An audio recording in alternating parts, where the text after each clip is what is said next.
So to put up an app on the TestFlight, you need an Apple developer account. And this does cost money.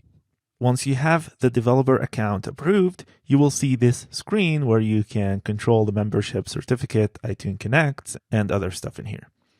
To put an app on TestFlight, we need to register a bundle identifier. Now, we can do this either through the web developer console here or through Xcode. So I'm going to do it through Xcode. We'll go ahead and open ios/bakesale.xcode project. And if you go to the main screen, you'll see the general tab here. And what we're trying to register is this identifier.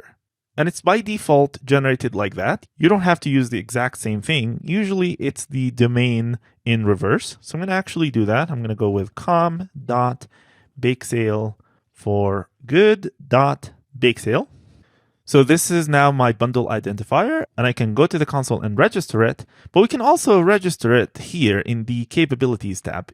If you enable features here, Xcode is going to register the app ID immediately. So let me enable the push notification feature. You need to choose a team here, so we can go ahead and do that. It will ask you to log in with your Apple ID. And once you do, you should see the default team here. So I'll go ahead and select that. So just by enabling this push notification, now the app ID is registered.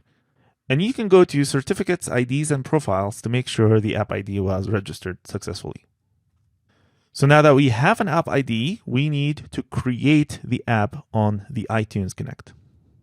Go to iTunes Connect right here. And go to My Apps. Click on this plus sign. Select New App. It's an iOS app.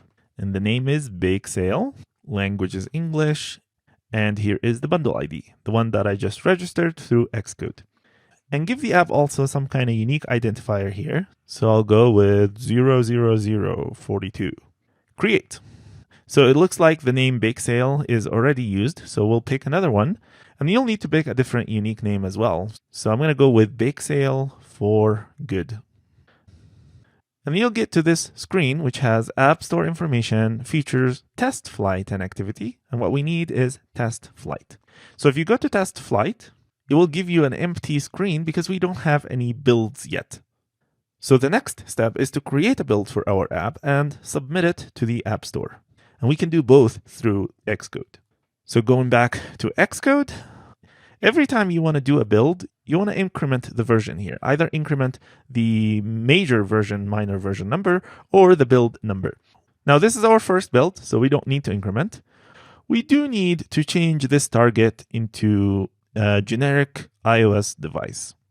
And after doing so, we go to Product and pick Archive.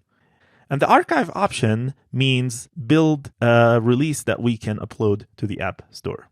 This step is probably going to take some time. If you get this screen, just choose Always Allow, and you'll end up on this screen that lists all the archives that you have on the system. So what you need to do next is to upload to the App Store. Now this is going to ask you a few questions. Just stick with the defaults. So click Next, automatically manage signing, Next. And you should end up with a screen like this. Click Upload. And if everything works, you'll get the upload successful screen. If you go back to the iTunes Connect console and refresh, click on iOS, you'll see the build that we just uploaded and it will be in the processing stage. So this is going to take a few minutes, just give it some time. And you should get an email when it's done. Once you get that email that the app has completed processing, you might see a screen like this. I have a build, but it's missing compliance. This is related to encryption, so just go ahead and click on this and click on Provide Export Compliance Information and just pick No. The app does not use any encryption. And start internal testing. Once you see this ready to test, you are ready to send this application for internal users. And the cool thing is, you don't have to go through the app review process to test it with internal users. If you want to test it with external users, you have to submit the app for review. So to add internal testers, you want to click here, Add iTunes Connect Users. And in here, you should see the list of your internal testers. I don't have any, so let's go ahead and add a few. So click on this plus and provide the tester information. Click next.